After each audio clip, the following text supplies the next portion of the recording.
Okay, welcome aboard everybody. We're going to be flying to Florida today. We're going to be making 2 stops along the way.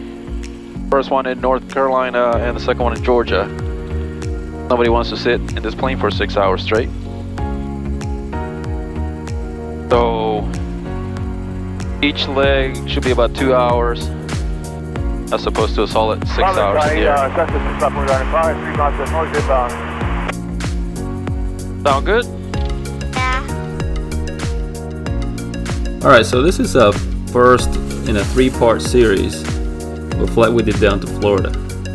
I had to build some time for my instrument rating, so I needed some PIC cross-country time, and I also happened to have a meeting to attend in Miami with a marketing company.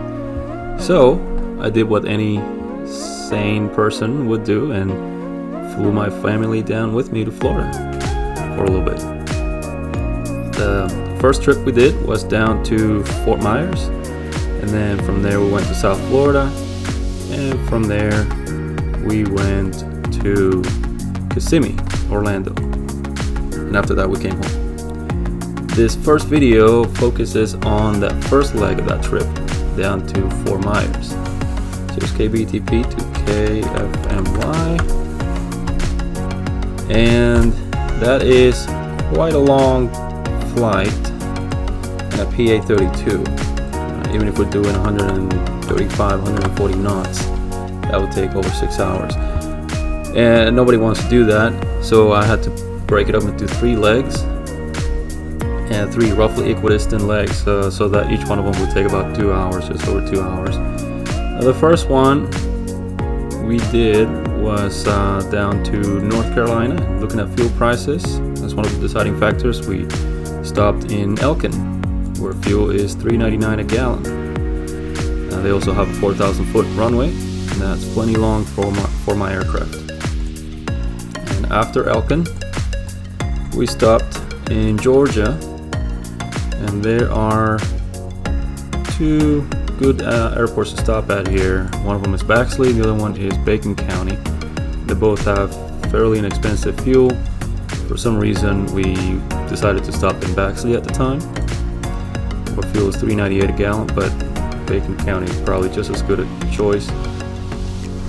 And this route also keeps us out of these MOA down here in Central Florida, as well as the restricted areas. Not only that, it also keeps you out of Orlando airspace and Tampa, St. Petersburg airspace as well. So you don't have to worry about any Class Bravos. You can just go straight down into Fort Myers. Okay. This one's set, that one's set, that's set, this is set. Let's set the frequencies. Okay, doors are closed and latched? Yep. Alright, runway 26 identified. We're gonna get on center line here and spool this up.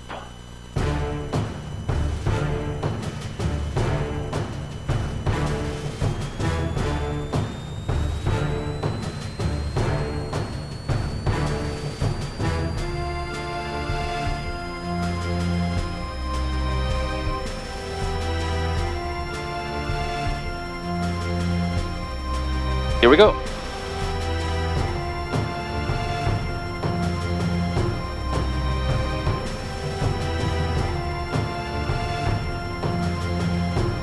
Airspeed's alive. Got 50, 60, 70, 80, 85, rotate. Butler traffic, Cessna 5P uniform is departing 26 Butler. Butler traffic, Cessna 1737, turning base runway 26. Alright, we got positive rate gear coming up. And we're high enough. We'll put the flaps down.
And so we landed in our first stop, Elkin, North Carolina.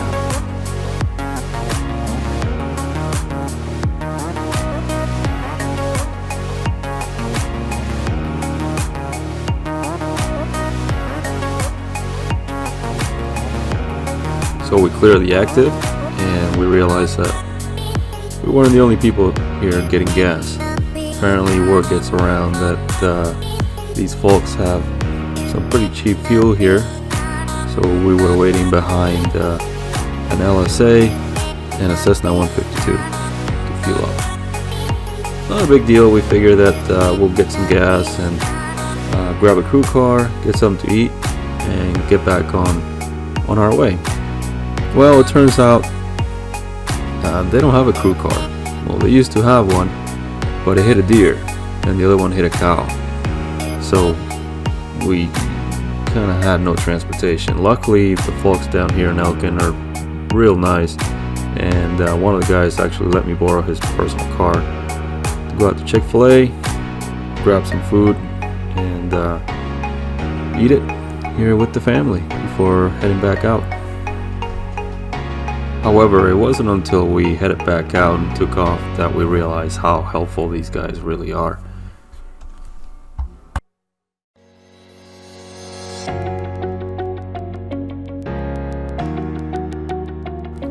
For some reason my GoPro didn't capture the audio for this part of the flight, but at any rate, we departed Elkin and made a left crosswind to head south toward Baxley. And just as we were turning crosswind, I saw this.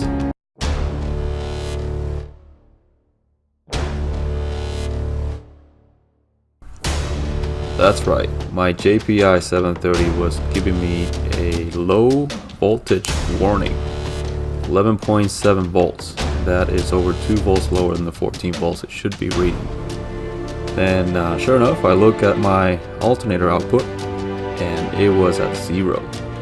There was no current being produced by the alternator. Now this meant two things. One, alternator wasn't working for some reason, and two, I was running entirely on battery power, which was going to be drained eventually. Naturally, the thing to do here is turn around and land immediately. So that's exactly what we did. Now, having no battery and no alternator isn't going to make your plane fall out of the sky. The engine's going to keep running just fine. It runs on magnetos, so even if your battery is completely dead and you have no alternator, it'll continue to run. Problem is you wouldn't be able to run your radios or lights, and you wouldn't be able to extend the gear with the gear extension switch. Luckily, the Piper is equipped with an emergency gear extension lever, so that's always an option, but I'd just rather not have to use that. At any rate, as soon as we decided to turn back around, I radioed the field on CTAF frequency, stated our intentions to head back in, and then Stephen Shore, the manager, got on the radio and asked if we forgot something. We told him no, we didn't forget anything, but we were having some issues with the alternator. So he advised to land, leave the engine running, and let him come in and take a look. And thanks to him and his invaluable experience, we were able to resolve this fairly quickly.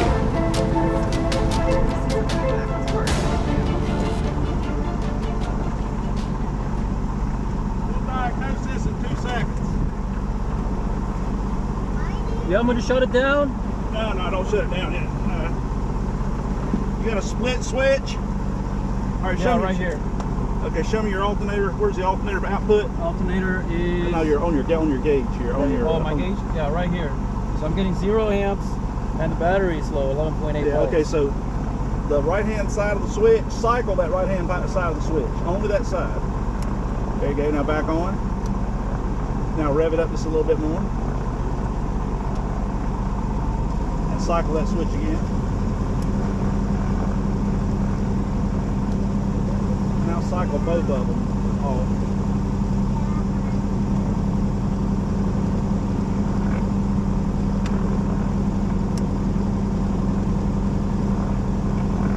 Come back on.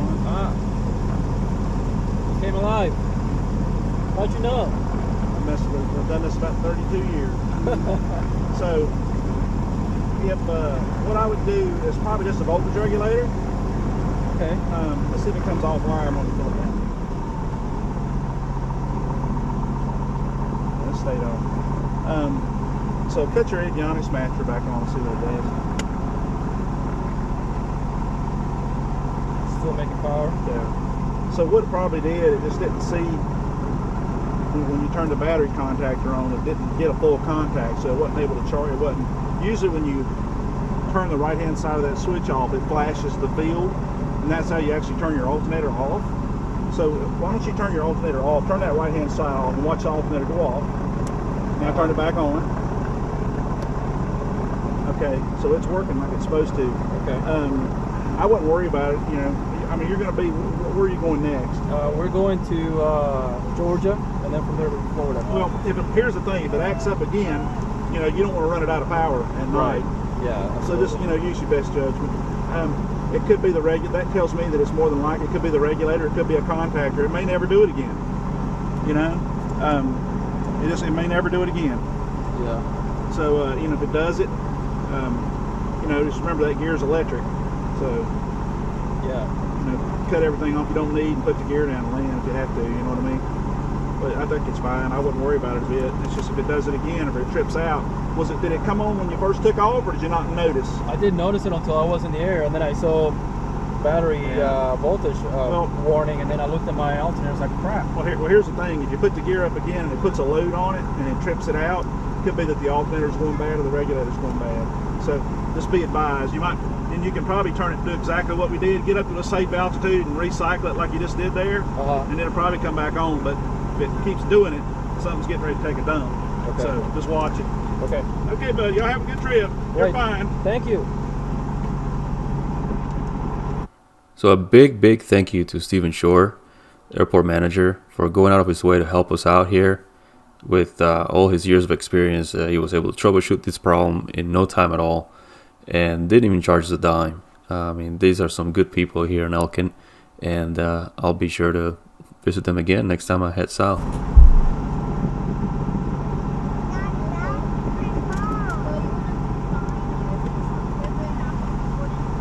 Come on in, it's fine. I'm trying. It literally almost blew me off the wing. Thank you.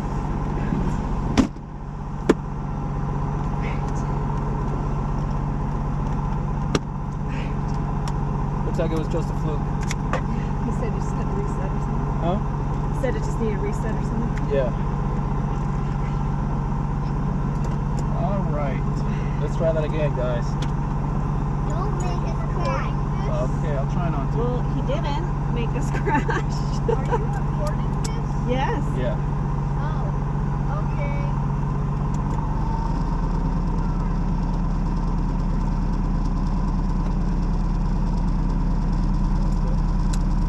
okay. See you later, Steven.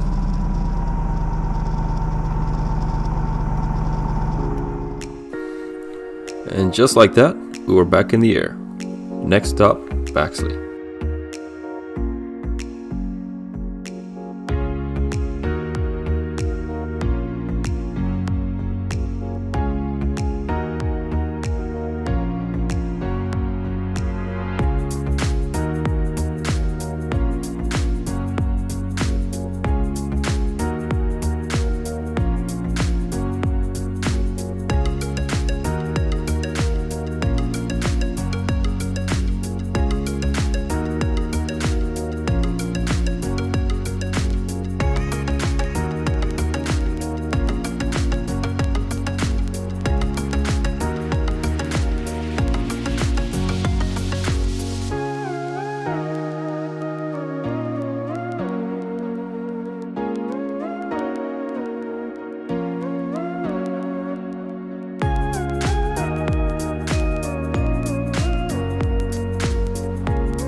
finally landed Baxley, where I saw an air tractor up close and personal. I'd never seen one of these before, so I thought that was pretty cool.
Once we landed at Baxley, we refueled, used the facilities, and got right back up in the air.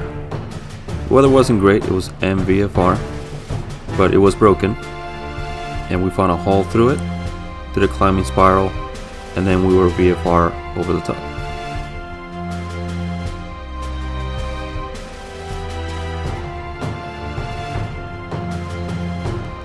As far as climbing spirals go, this wasn't the prettiest.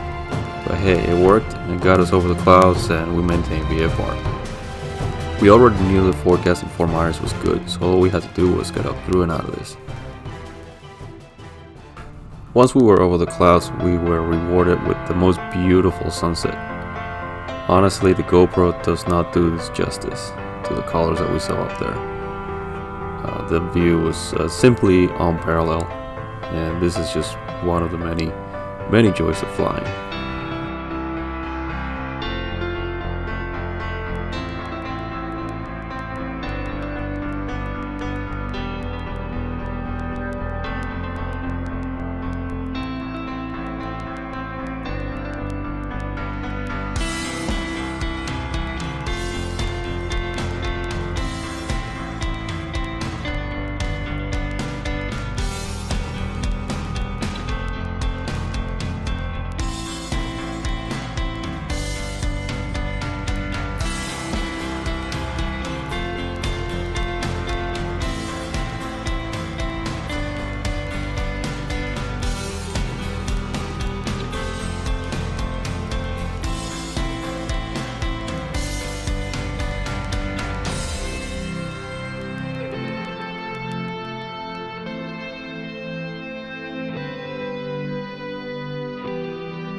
Wheels on in Fort Myers was 9:25 p.m. Eastern Standard Time.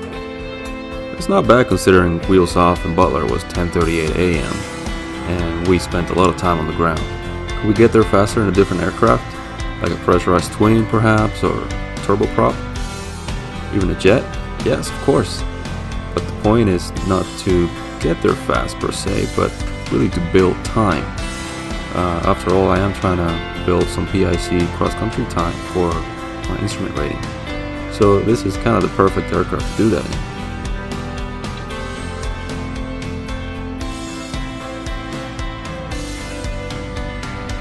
in. We spent a couple of wonderful days here in Fort Myers and Cape Coral, where we went to Oktoberfest and visited with some old friends from Pittsburgh who have moved down to the area and hadn't seen in a while, and of course checked out the beaches in Captiva and Sanibel before heading east to Palm Beach.